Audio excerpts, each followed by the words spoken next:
creativity, and quite frankly, to celebrate thought. And what we were inspired by was this idea of the TED Talk model, where people who are passionate and experts in something can come forward and share. And today's going to be a little bit different because it's our first day. We're going to gather a little bit of information from the group here. We're going to show a little bit of a video. But the ultimate goal is to roll out next month, December 16th, which is a Wednesday. And our first speakers are with us today. It's going to be Mr. Walker and Mr. Starr, rolling out that first kind of TED Talk model. Do you guys want to share the 10-second what the idea is? We're going to be talking about the criminal justice system, its effectiveness from a historical, psychological, and epistemological point of view. Yep. And so that's what it's looking at next month, and we hope that you'll go back and tell your friends and tell your family, because family is definitely absolutely welcome. Tell your teachers to come join us here Wednesday, December 16th. The cool thing too is we have a facility now that can host this, and we have a class, the motion graphics class, who can film this, and we can put this online. And so we've got a lot of different things that are coming together today to make WHS Idea happen. Victor Hugo, a famous French writer and philosopher, is credited with saying the following: "There is one thing stronger than all the armies in the world, and that is an idea whose time has come." And today, this new idea of WHS Idea, its time has come, and I welcome you to that first event. With that, Mr. Kenna. Thank you, Mr. Wilson. Well, first of all, I would like to thank you and welcome you all to this first introductory kind of event. Things, as Zach said, were going to be a little different this time than we've had in the successive models. We are here because of an idea. As mentioned earlier, there was a group of us that got together, and we were really wanting a venue to be able to engage in new thoughts, perspectives, approaches to the way people see the world. Now, this would end up being, if you will, an open forum to allow people to grow their intellectualism, get a sense of the school, of the individual, of the community, based on the idea that there's nothing quite as simple or as powerful as an idea. This concept of the idea and where we got the name was really something we're looking to try and expand upon. So today, as we begin our journey together, I want you to go ahead and think about a big question.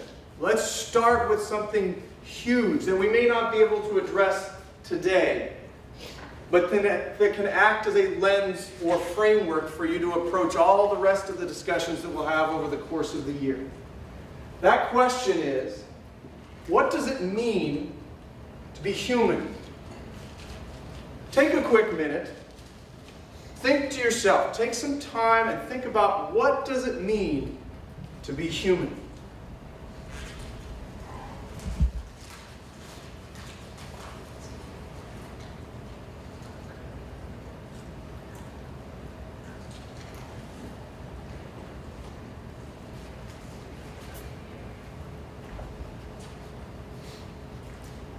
Now, most of us at some point in our life has asked this question. And it's perfectly okay if you didn't have an answer to it yet. If you ask most scientists, philosophers, artists, there isn't really a single answer that exists. So centuries of scientific thought, tradition, spiritual practice have attempted to answer this most fundamental of questions. And yet the diversity of views is astounding. They're so grand, in fact, that this answer becomes fairly elusive.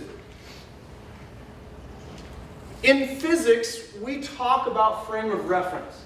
It's a term we use to kind of identify a framework that's used for observations, for mathematical descriptions of the physical or natural environment. But it doesn't apply just in physics. It doesn't apply just in science, but this is something that can be applied across all disciplines and to your life. When we start thinking about this and our question of what it means to be human, how we see ourselves as humans, as families, as a community, as a school, as individuals,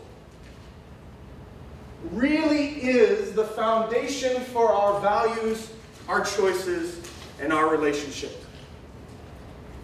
And what this whole idea is, WHS Idea, is to really offer a space for those who are willing to take on that serious challenge of critically examining the assumptions we have about ourselves and others regarding what it means to be human. As we continue forward and have other presenters over the course of our time, they will share their insights. And we would invite you to share yours. Now, there's been a lot going on in the news lately. And in this time of a lot of tragedy and triumph, I'm hoping that this little video that I show you today can have some meaning for you. It's been something meaningful for me, and I hope that you can enjoy it. So at this time, I want to go ahead and get started here.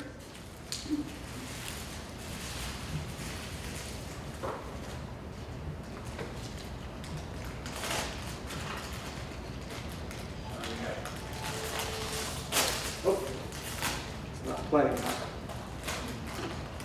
Technical.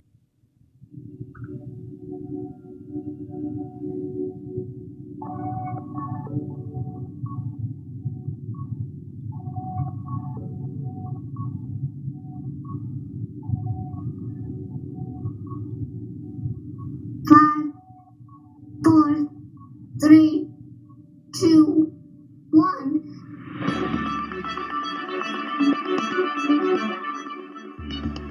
Earth, a place mankind calls home, where we've spent over 200,000 years growing and developing. From hunting and gathering to probing the depths of interstellar space. The Earth is going to be gone at some point. Eventually.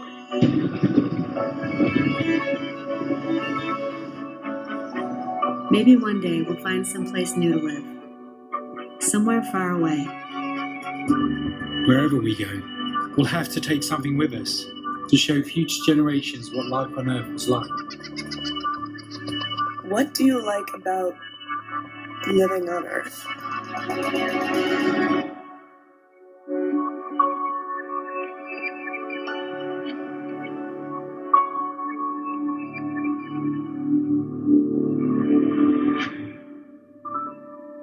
What I love about being in this world is that every day is different. I wake up to a beautiful morning. The Earth's cold, nippy. It's currently 63 degrees. My nose is greeted with warm, sweet smells of garlic. Let it be known that in this world, I was one of 7 billion walking molecules left over from stardust.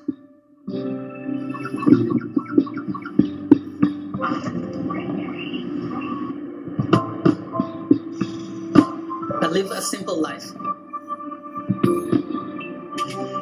Every day I do what it takes to get by. Then I head home.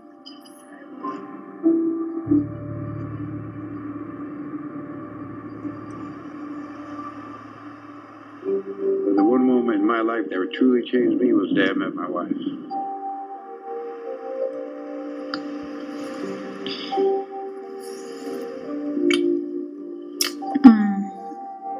Love, like I love sushi, is not the same as how you feel about your family or a beautiful girl who plays Mario Kart with you every day. She's wearing a rather low-cut cleavage, and I was quite attracted to that. Which was good. Which was good, because then we fell in love. Oh my goodness. The only record future humans need of our time is their own genetic code. Hi. We're the living, breathing evidence of our ancestors. And our descendants will be the same for us. Yeah. Like a champion. When you hear your aunt or your mom laugh at a joke, or give you a compliment, or smile at you after you did something great. How can something so simple make you so happy? We don't care if they think it's weird, because it's our weird.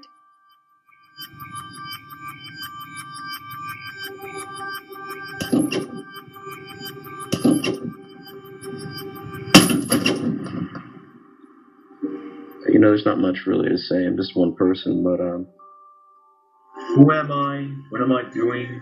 Why do I even exist? Not quite sure. Ceases to offer himself for us, but defends us and ever pleads our cause before.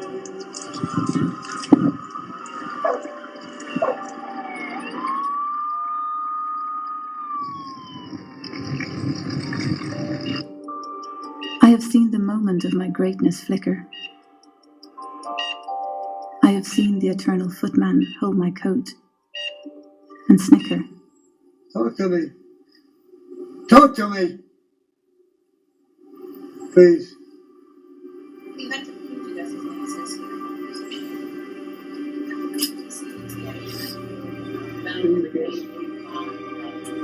And in short,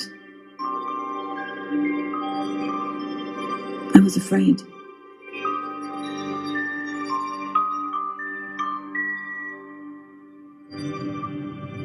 We are secretly afraid that our existence is all for nothing. That drive that we have of creating comes from our fear of death. You know, we want to make sure that while we're here, we're doing something good and we're doing something that's going to mean something. This world needs art just as much as we need water or oxygen. Everything is connected with music. We are born with music. It's universal. When we are conceived in the belly of our mom, everybody got a little drum in your chest.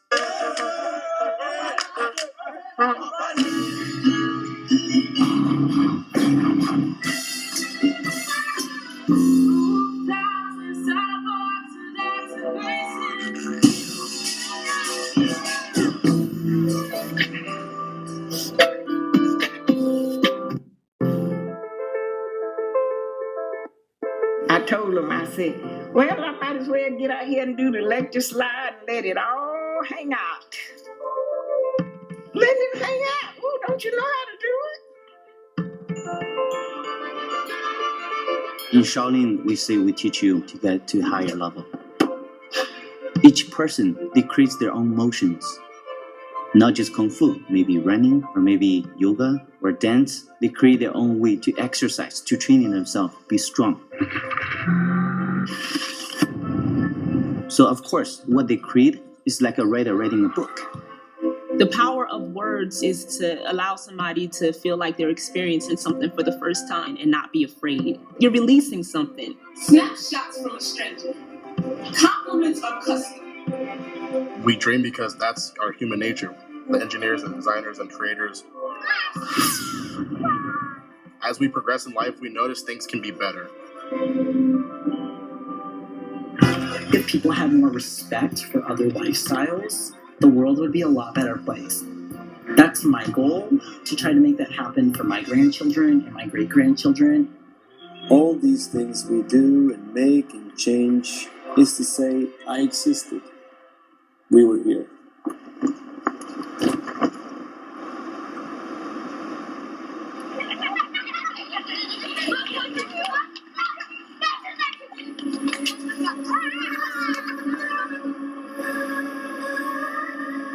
Isn't it funny how day by day nothing changes?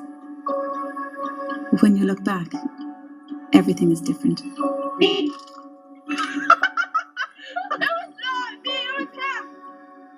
What I love about Earth is that there are endless possibilities. Everyone pretty much wants the same thing. We aren't comprised of molecules. My life is now breaking down to what makes me happy, and it's not really things. We're comprised of moments. It's more experiences.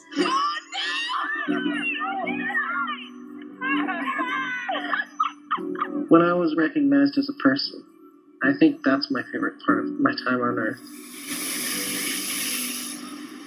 I think it's beautiful that all different types of people live in this planet.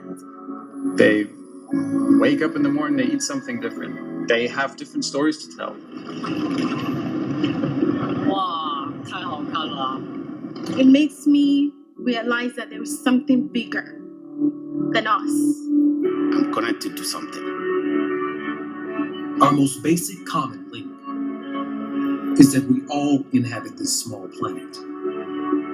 We all breathe the same air. We all cherish our children's futures. And we are all mortal. And I don't think it matters where we are on Earth or on Jupiter or in another galaxy, as long as we continue to have those human experiences. We'll never lose who we are.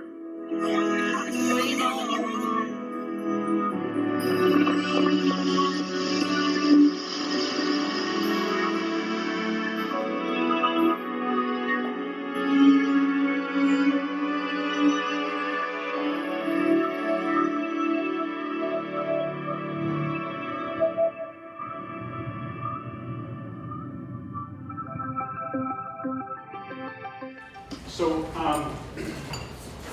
what we really need from you is some sort of guidance. We want to bring you topics that you enjoy, but we also want to say, if you want to present, if you're passionate about something, we want you to do it. Or if you know someone else who's got a great idea, who might be really good at this, get them involved.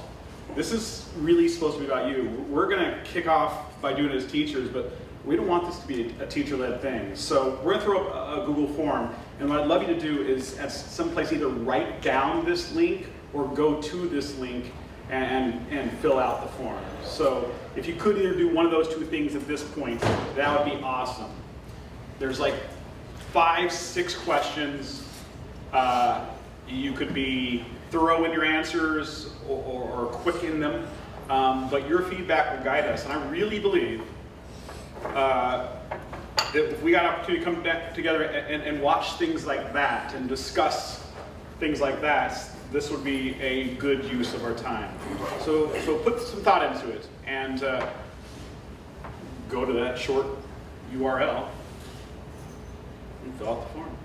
There's about the last question and the logos, which are on the next slide, so you can see. Sure. Yeah, you're gonna have to come back to this, I'm sure, but just show the photo.